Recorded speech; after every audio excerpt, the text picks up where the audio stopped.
Let's get the show on the road.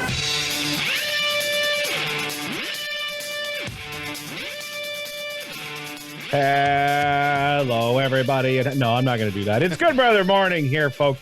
Switch4good.org. That's the Darius Scary website we were talking about before we came on. Switch for Good. Good Brother Morning. It's Meatless Joe-Dawg Hallam here. You've got Rex, the Boot, Atkins.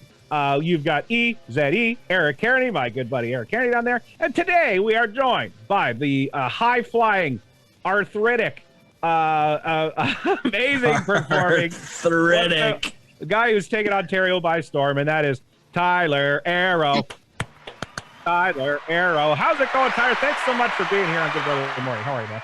I'm all right, man. Thanks for having me. How are you guys doing? We're doing good. okay. I was just wondering maybe if Tyler Aero didn't want the wrestling world knowing that he has arthritis in case he wants to try and get a job somewhere. No, or, it was a joke. It was a joke. He doesn't have arthritis. The guy's like 22. He doesn't have arthritis. He's fine. Plus, find me a wrestler that doesn't have, something going on. People don't care. It's fine. Eric, I forgot to put over your Speedball shirt last episode. I love that shirt. Speedball Mike Bailey. Let's have a look at that. Did you get that when he wrestled PWA, or when did you? Yeah. Was that Eric, when he forgets he's on a podcast. Yeah. He wrestled Josh, and he wrestled you. Yeah. When he actually, the match with him and Josh was ridiculous. Yeah, it was one of the best I've ever seen. When he wrestled you, I loved my match with him in Guelph. Yeah. When you what? You cut it? No, I loved it. Oh yeah, it was awesome. When he wrestled you in Guelph, I was sitting beside Jeff Black. We were just watching because we came out. Oh, and Jeff Black shit all over it, didn't he? No, too many flips. He said. No, I said. So Tyler Aero gets it. Speedball was doing the gimmick where he goes like left, right, left, right, left, right, left, like he just alternates feet and kicks you. Yeah. Feet. Yeah, they heard. And I said to Jeff, "Fuck, man, this guy's amazing." I said, "You gotta wrestle him," and he goes, "Fuck that, man, you wrestle him." Man, I thought that was going to be a way better story, but it was not. He's like, "Fuck that, man! I'm gonna you wrestle him." He was like, "Look at, he's kicking the shit out of him." Even the stories about Jeff Black are like Jeff Black stories. Yeah, Speedball's incredible. He was doing backflips to the outside. He is the man. Yeah, the backflip cross body that they did. Him and Josh. You guys might have did it. I don't know if you guys did it too, but no, we did not do it. He goes for the cross body, spins to the outside. I don't know. He's just amazing. So he was kind of tethered in the Alpine Club by the short ceiling, but he still hit his shit. He hit that like what was it? No, it was it's like a shooting star press, shooting star press knees off the second without hitting the roof or that stupid wire that went across. Yeah, he's amazing. I'm just waiting for Tyler Aero to be like, "Yeah, Bailey sucks. He's the worst." I'm just waiting for Tyler Aero to be like, "Hey guys, I'm here. I wrestle, so I'm just telling you." Tyler's like, "I've got a t-shirt on too." I'm sorry, Tyler Aero. That's not nice. I wouldn't call what I do necessarily wrestling, according to like most of the people I talk to. No, people don't listen to people that shit on you. Who's shitting on you? Yeah, nobody's shitting on Tyler Aero. Nobody's shitting on. No, dude, you should hear it at work. It's fucking hilarious. Okay, that makes sense. Oh yeah, you can't. Normal people don't count. Yeah. As soon as people find out you're a wrestler at work, it's over. You know what's even better is my boss was a fan before he hired me, and he saw that I was doing some hardcore shit. He fucking messages me. He's like, "You're a fucking hillbilly." Oh, that's what I got. And I showed up to work, and I still had these cuts on my face because I went to work the next night. And he's like, "Cover that shit up, would you?" He's like, "I'm like, what's the problem?" He's like, "If someone comes in here and sees that shit, I have to explain it." And I'm like, you can just be like, "I fell" or something. Yeah, I work in a fucking warehouse. Who gives a shit? Like, yeah, it's fine. You're fine. Don't worry about it. I was itchy on my forehead. It was fine. Do you put it on your resume when you went for a job that you were a pro wrestler? Because I do. I put it there. Oh yeah, 100%. Right in the hobbies. on weekends, I wear spandex and kick the shit out of people. It's a conversation starter, bro. It is. That doesn't surprise me. Sometimes it's also a job interview ender as well.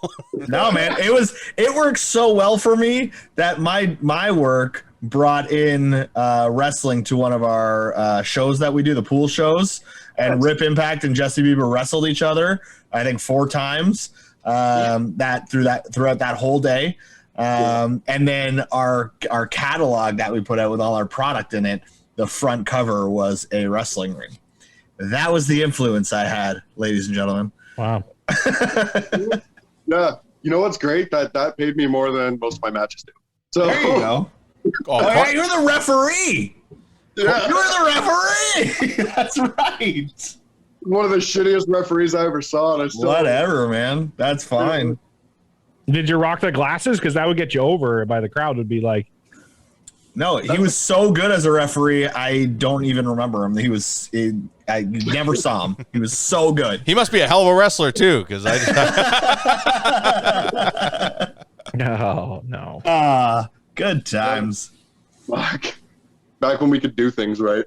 Yeah. What are some of Yeah. your like favorite matches that you'd had before everything shut down there, Tyler? What are some of your like kind of your go-to matches that you like to bring up? And You know, there's two that come to mind. One of which, and not to fucking suck your dick, Eric, but it was our match as well at MWL. So good, right? On the topic of Jeff Black, we were the fucking opener of that thing. We were the fucking opener, and we come like I think you were like running behind when you were coming, so you're like getting geared up as quick as you can. We're just throwing shit together left, right. Yeah, I was super late to that show. That's Yeah. right. We were running like 5-10 minutes, and you're just putting your shit on. Okay, what the fuck are we doing? We're both trying to figure it out. We both have a broken finger. Yep. We get to this fucking match, and we did a fucking main event for the opener, which I don't see a problem with. But we come to the back, and Jeff Black's like, "Well, thanks for leaving the rest for all of us, you fucking assholes." Yeah. I'm like, He was not. He hates when that happens. Because we did the fisherman off the top, and there was a couple other top rope moves, and Jeff Black was having none of it. I mean, yeah. the opener matches, sometimes it's got to be, the second best match on the card. So people stay around and they watch the show. Right? Yes, Ryan Swift put us there because of he wanted the speed for the opener match. Yeah. Yeah. People And are excited for the show to start. And then you have a really good match at the beginning to get everybody, everybody rolling. Rex wants to say something about my cardio. no, not at all. That's not Because where I was said going. speed. No. I was just disagreeing with the logic of that kind of match as the first match. That's all. You don't like that? As I the like first match? good pace, but I don't think you need to do multiple top rope moves in the first match. I think it's. I don't think we do a little either, bit but- ambitious for the opener. I think. No, I don't think we do either. Kind But of build the card up, kind of thing. Hey, man, we had the crowd, and maybe everyone else on Here- the show should work harder. Here, okay, I don't know. no, but there's a difference between work harder and put people in the positions where their abilities should be. You know what I mean? Like, who was the main event? Let's put it this way. Who was the main event? That's a great one. That is a good question. It was Wasn't it, probably Justin wasn't it- Sane and somebody. No, wasn't it Bieber and somebody for the title? No, because I'm the champion there. And you were in the opener? Not at that time. I wasn't. We did I think there was I'm thinking of, okay. I was the first champion, but at that point, there was no belt. I thought it was Justin right. Sane and somebody. It might have been Justin and Bieber, actually. All I'm saying is you could tell the rest of the card to work harder, but maybe you're the best worker on the show, and they can't outwork you if you go full tilt. We didn't go full tilt. Maybe you didn't. Maybe we let like Tyler Aero was 75%. fucking huffing and putting it over as one of his top 2 matches of his career. It was a good match, man, and man, he got put on the spot because I was so late. Like, I don't know if that's ever happened to you being so young in your career, but man, I showed up and I was like, man, what do you want to do? And like, I'm throwing gear on and I'm just like, okay, like, let's do it. We'll go out there. And there was not a lot of planning to this. No. We knew our big spots that we were hitting, and that was about it. See, I think everyone likes me because I never steal the show. So it's, I thought you were going to say, I never show up late. yeah, So everyone but the promoter Good is matches like, together, Rex. We've worked each other a few times now. I don't know, probably. Where have you guys worked? We had a triple threat in Death Proof.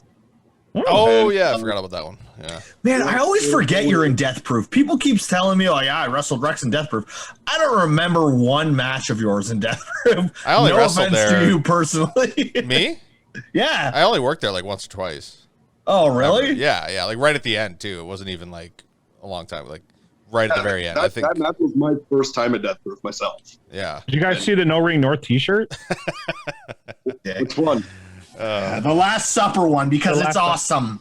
Eric puts it over every show. No, he doesn't. I put it over for 3 shows because for 3 shows in a row we had no Ring North people And on he it. didn't even buy one. You don't know that? Oh, maybe you did. Sorry. Yeah. Okay. So suck it. Okay. I'm sorry. I mean, I didn't buy one. I did not. Right. I Speaking of would. t-shirts, Joe's a Whale, bonfire.com/Joe promo. Yeah, one Eric, of my did you get a Joe's a Whale t-shirt? I did. Can't wait to wear it. I got a large one. Oh, is it a goal? It's like an ambition, a goal shirt? I'm gonna grow into it. Grow into it? No. We're gonna shrink into it. Yeah, whatever. there you go. Yeah. Oh man, we need to lose weight. I'm so fat. I'm Tyler Aero. I'm at the fat point where it's more comfortable to have my underwear and pants or shorts at my belly button. That's not how you wear them normally? No, that's weird. Oh, I've been fat for so long. So you have like a front ass. It's way more comfortable. I always wondered why old people wore it so high. So comfortable. You need to try it out. I 10 out of 10 recommend it. But I'm also upset at myself that I'm so old and fat. So, but then you need to buy the pants, and I know this from experience, that have more crotch space because you have more dead air in there. Yeah, you know? yeah. The 3 of us are just going to tell Tyler Aero about our realizations of when we were fat, because here's mine. When I was watching a couple realizations. One, I was watching Christmas. I was watching the movie The Santa Claus with Tim Allen, and there's a scene where he comes to the office and he's gained a bunch of weight, and the people are like, "Oh my God, like what is wrong with you?" When he gets on the scale, he's like 220. And the rest of the office is like, "Oh my God, what's wrong with you?" I'm like, if I woke up 220 tomorrow, no fucking it would be the reverse Santa Claus if I woke up and I was that weight. Jesus. What is your weight? If you were to weigh in as a wrestler, let us guess. Oh yeah, let's guess. Okay. No, I'm not telling you that. We don't. Some things can remain a secret. We don't What? No, come on. I just said You really are meatless, Joe. Yeah, You I just said I wear my underwear at my belly button. Also, in the Simpsons episode, don't change the subject. Wait, when Homer gets really fat, yeah, same thing. He's pushing for 300. He wants to because that's how he gets his disability. And he's huge. He can only wear muumuus, all that shit. I'm like, anyway. So you're 300. Yeah, well, I'm probably around. I don't know. I haven't weighed myself a long time because I'm in denial. Like maybe if I don't look. That's why I don't do it. I'm in scale denial. I'm like, I don't want to look. Tyler, have you ever been fat, or you were always like in perfect shape your whole life, right? Okay, far from perfect, but I've always been pretty much this size. The one thing I can say is, especially with this fucking pandemic, is the cardio has significantly went down. Dude, you know what was crazy to me about your cardio? Your cardio was so high you could go, but you smoke. Yeah.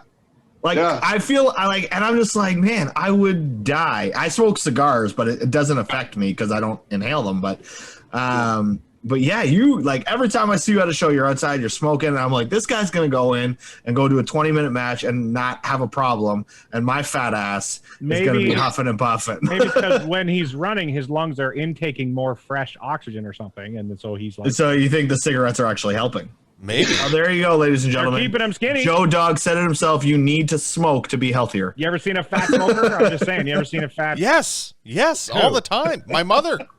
Okay. Every one of my family who smokes is overweight. Yeah. So for you, maybe it's a thyroid problem, Rex. Maybe that's why you're fat. Sure. That'd be nice if it wasn't my fault. I don't think it's a thyroid problem. I think it's a cheeseburger problem.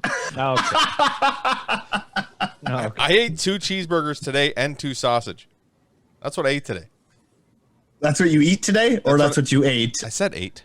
I don't think you did. Yes, I did. Well, we'll listen to it back. My penis is 8 inches long. No, it's not.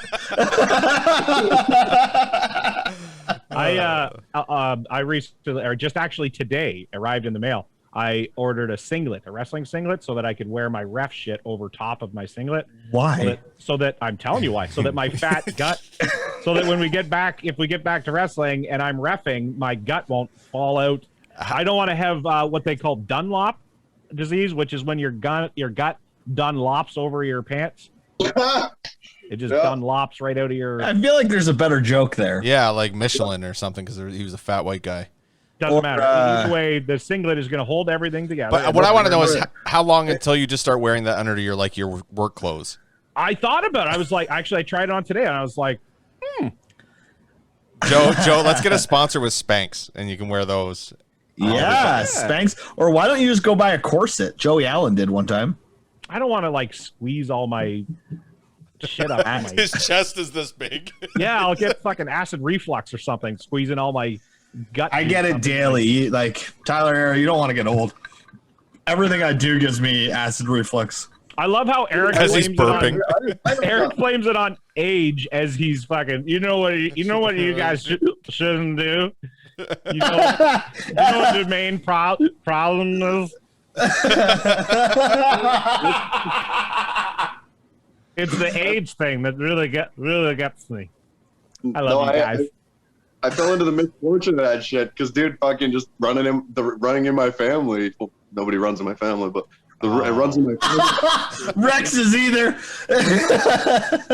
I have to take fucking. I got to take a fucking acid reflux medication already, man, just because it comes with my family. Yeah, no, So, I take it daily. Yeah. And they took. I'm really upset they took Zantac off the shelf. Yeah, I noticed that. It causes cancer. Well, let me tell you something. I'd rather have the cancer because the heartburn fucking sucks. It really does hurt, and it sucks. It's unfortunate. If you like break a finger or something, it's on the outside. You can look at it and be like, okay, that hurts because it's broken or whatever. Yeah. But when it's inside in this weird part of your and you're like, oh, and it hurts in the middle of the night. I hate so it. they have the Costco Kirkland brand. It's the closest to Zantac, but I still have to take two.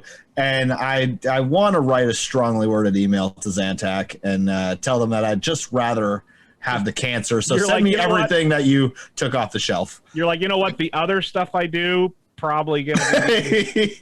I'll be dead before the cancer kills me. Don't worry about it. Give it to me. You'll be dead before they reply to the email.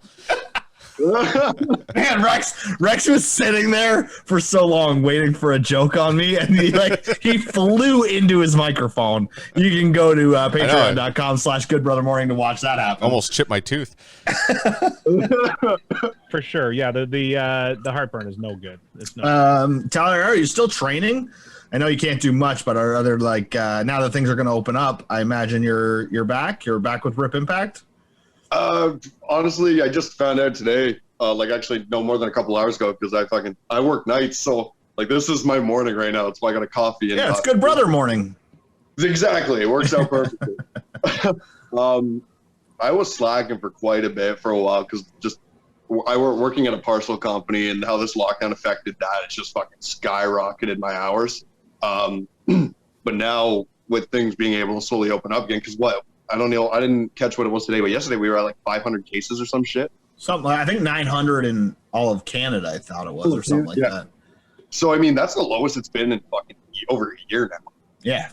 So it's kind of like a promising thing. I don't want to set my hopes too high, because then I feel like I might set myself up for disappointment. But overall, it's kind of now it might be time to start working on that fucking cardio again, because you never know, right? You'll see. I think I saw Barry Wrestling is putting something on in the next couple months, and then they've already announced it. I think so. I think they're doing a tournament, unless that's some social media thing.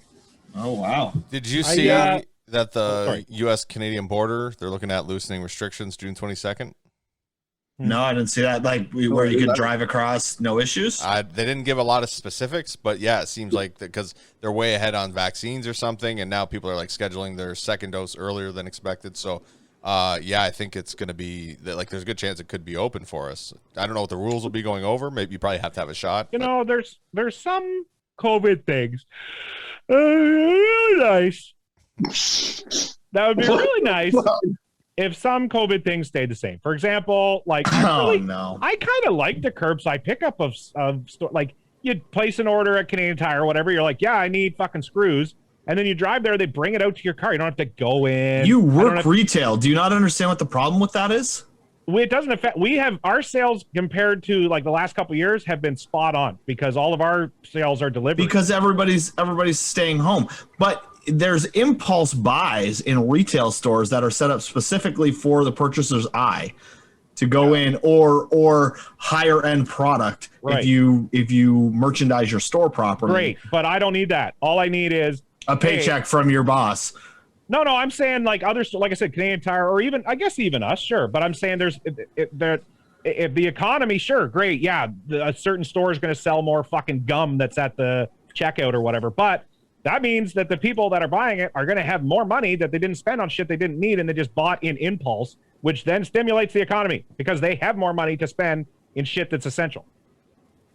So I'm just saying curbside's nice because I don't even have to put fucking, I don't even have to, I can keep dirty clothes on and I just show up, they hand it through the window. I don't have to like get all dressed up to go into fucking Home Hardware. That's such a Godrich thing to say. Whatever. You just want to go to a bar. Don't act like it's like. Yeah, I do. Hey, last time I was in a bar, I think it was actually with you, Eric, and you were just feeding me drinks all night. Son of a bitch. Yeah. Why did the last two guests just in a bar with Eric? Son of a bitch. Yeah, that happens a lot, Tyler. I don't know. I lose control, eh? I'm not complaining in the slightest. No. Everyone else who was there was like, no, I'm not having a drink, man. It's like, okay, fuck it, I'll have a drink. Right? Know? I mean, I'm not gonna let you drink alone. Right, that'd be rude, really. Exactly. Well, I get out of control sometimes at bars. One time after a PWA show, because Eddie lives in BC, right? So I send him the money that the show makes.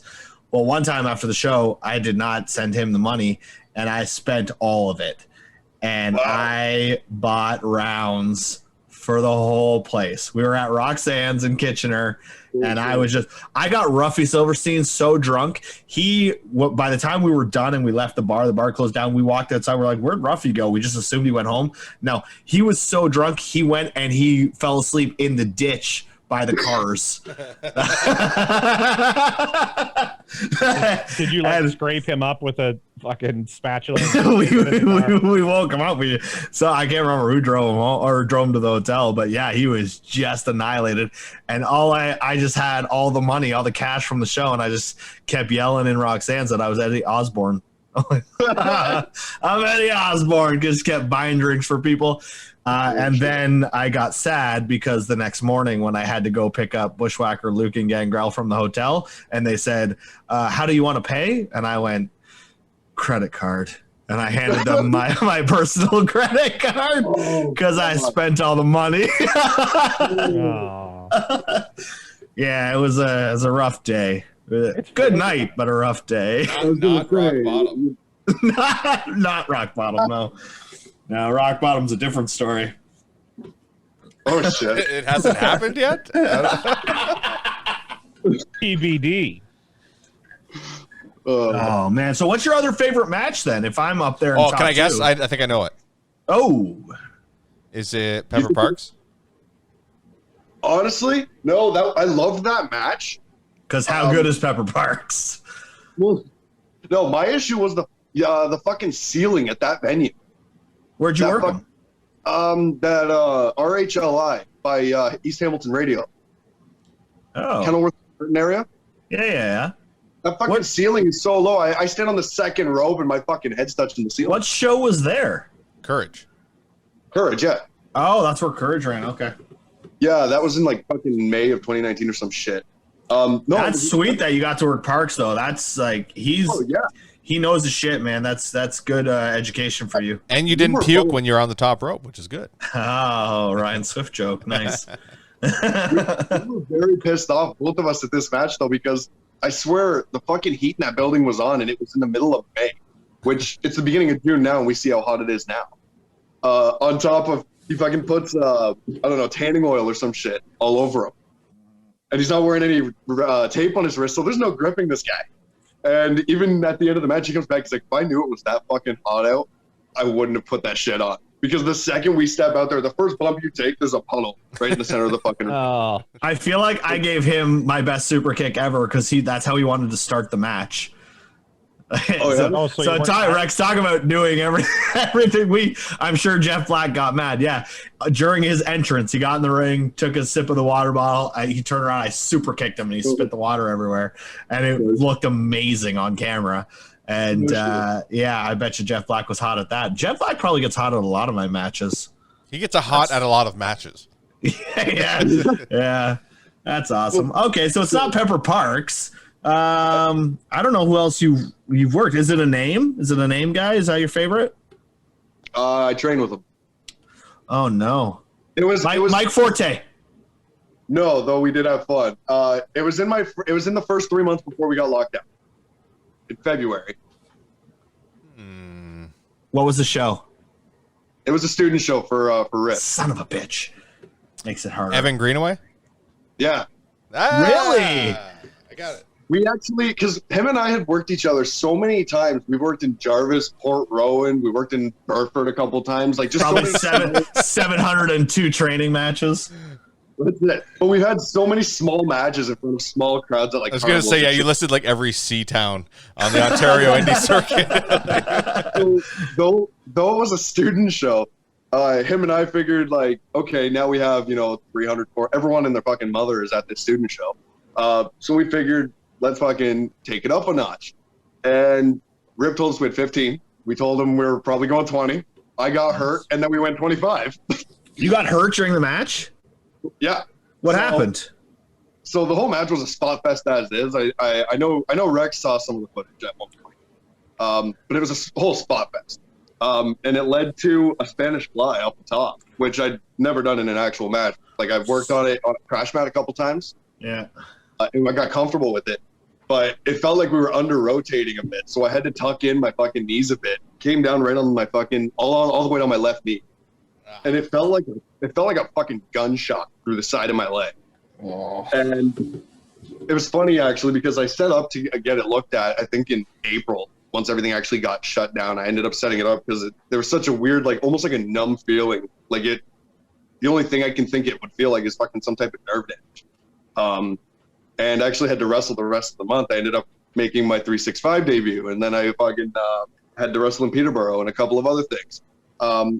So I just let it go for a little bit. Then I set up an appointment. Doesn't everything get locked down? And the doctor calls me and says, yeah, we're only making priority appointments because of COVID. I'm like, well, fuck you then. Like, I'll just deal with it. And now fast forward a fucking year and a half. And I mean, it feels better to me. Still haven't had it checked. No. And your 365 debut was while you were injured? Yep. Why didn't you just tell us you were injured? He's a wrestler.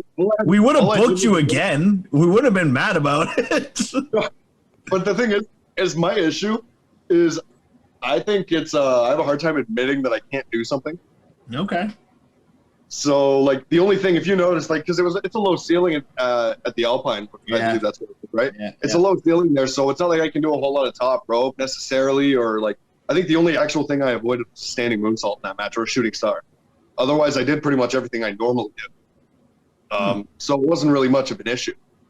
But yeah. So do you actually do a lot of top rope stuff? I feel like you don't. I don't. Like I've done a handful of swantons, as I'm sure everybody else in fucking Ontario Indy has. Yeah, I'm on that list. Yeah, I do a moonsault press off the top where instead of like laying down, they'll catch me and we'll go down. Yep. Other than that, like I've done a couple of shotgun drop kicks off the top or a couple of cross bodies, but I've really never done anything too wide. Yeah, I'm trying to think of, because I've seen a bunch of your matches at shows, and I don't remember you going to the top a lot. I've done maybe one or two of those fucking like sky twister corkscrew backflips, but I really only do those depending on the person. Because there's been a lot of times, even with just a dive, there's been so many fucking times where no one catches. Why do I feel like you're this high flyer, but then I look back on your matches, I'm like, you don't. Because his name's Aero. I was just Is that why? It's like, I was gonna say I'm booked everywhere as the high flyer, but but you don't do it. I only. So we ruined your gimmick on this show. He was getting away with it. Yeah. Fuck. Sorry about that.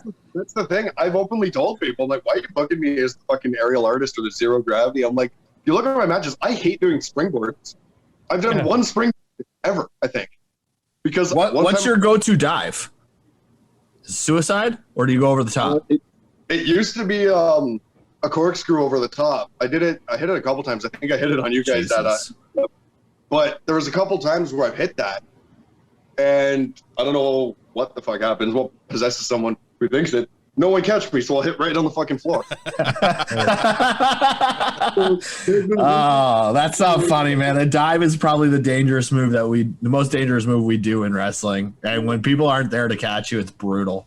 Like in a tall boy, I'm sure it would be a lot more fun because I have more time to kind of realize he's not going to fucking catch me. But in the low boys, like I've even done just a flipping somersault tope over the top. I've been caught in a power bomb head first into the floor because the guy was too far away. Yeah, I remember one of the most dangerous things I felt like. I did a dive, but it was during a promo where I was in a suit way back in the day for I can't remember what the company was called, but it was in Hamilton, Fight Factory. And I dove onto Jesse Jones and Gordo. And and it was a feud leading up to Del Bruno. It was a whole big thing, and so I did the Undertaker dive, the Superman dive, but my dress shirt was silk. When they went to catch me, I went right through their arms, and all I saw was the ground coming at my face at like 50 miles an hour. Dude, you break your fall with your face every time. Yeah, like it's like your go-to thing is just using your face to break your fall. I know. I lean into punches and forearms too. It's stupid. I'm guilty of that too, though. So I'm guilty of the forearm thing. Yeah, man, that's nuts. Rex, I remember a story because actually Mike told me about it. I remember there was this one time back in our first Fatal 4-Way at MCW together, and I stiffed you by accident. I gave you a potato. Sounds like a Kobe Durst story. And you were talking to me about it in the back. You were just telling me like, fucking work on your punches, like pull them a bit better. But then Mike told me a couple weeks later when you worked at Courage, and he said that you got him one, and you were like, I just gave fucking Aero the same fucking. I just gave him shit for stiffing me, and now I accidentally stiff you. Like, and he told me the story, and I was like, you know what? I feel a little less bad about myself because it's just that. So here's my defense on that one, okay? Because normally with punches, I'm pretty good with those. Like I'm snug on everything else. That's like back shots, stuff like that. I'm very hard but safe. But the punch, I was wearing the bull mask, and I remember it happening, and I lost him somewhere in throwing the punch, and I literally just punched him in the face. And I remember as soon as it happened. I had the mask on, so luckily I was able to like right away, like, oh fuck, sorry, man. But yeah, I remember feeling his face in my knuckles as I hit it. Like, it wasn't me; it was the ball. Can you not see through that mask very well? I can, but sometimes it moves up a little bit and it kind of cuts off my. I gotta pull it down, but yeah. What was that? Just someone just dropped dead in your apartment? It was the cat. The cat wants out. It sounded like a body hit the floor. I wish I had that on the soundboard. We could have that song. Well, Eric's gone, so that's good. Tyler Aero, where can everybody find you on social media, buddy? You can find me on Facebook, as simple as this, Tyler Aero. Instagram, Twitter, and YouTube. You can find me at Tyler Aero. The second E is a 3. It's all pretty simple across the board. And Eric, before we get out of here, we got this game Sunday. Do you have any final words you want to say before we do this? I'm not as fat as you. My cardio is probably better based on in-ring experience. I got to be better at basketball, I figure, than you. So naturally, this is going to be an easy win. I'm thinking how 10 to to be better at basketball. 10 to 2, 10 to 3. It's not his real dad. He doesn't have the jeans. He has white jeans. Yeah, I'm sure he has. My dad never wore white jeans. I was just going to say, I'm sure he has one pair of his jeans. Definitely not after Labor Day. I didn't take my dad's jeans, just his watches after he died. So he was queued up for a joke. Oh, so good. Oh shit, Eric. Okay, folks, we'll see you Monday. Thanks, Tyler. Thanks, Tyler. Thanks, guys. Welcome. Worse. He always fucks up the outro song. Oh my god. Let the bodies hit the flow. Let the bodies hit the flow. I don't know what to do anymore. I just hit the right button. Here, do you want me to beatbox? Here, I'll beatbox. You want to beatbox? You know what? When you beatbox this out the last time, it was probably my favorite outro. So really? yeah, let's do it. He had to listen to it back to find that out because he left while you were beatboxing. Wow. Okay. Okay. Hold on. Let me think of a song. Okay, this is gonna be Billie Jean. Okay, ready? All right. Okay.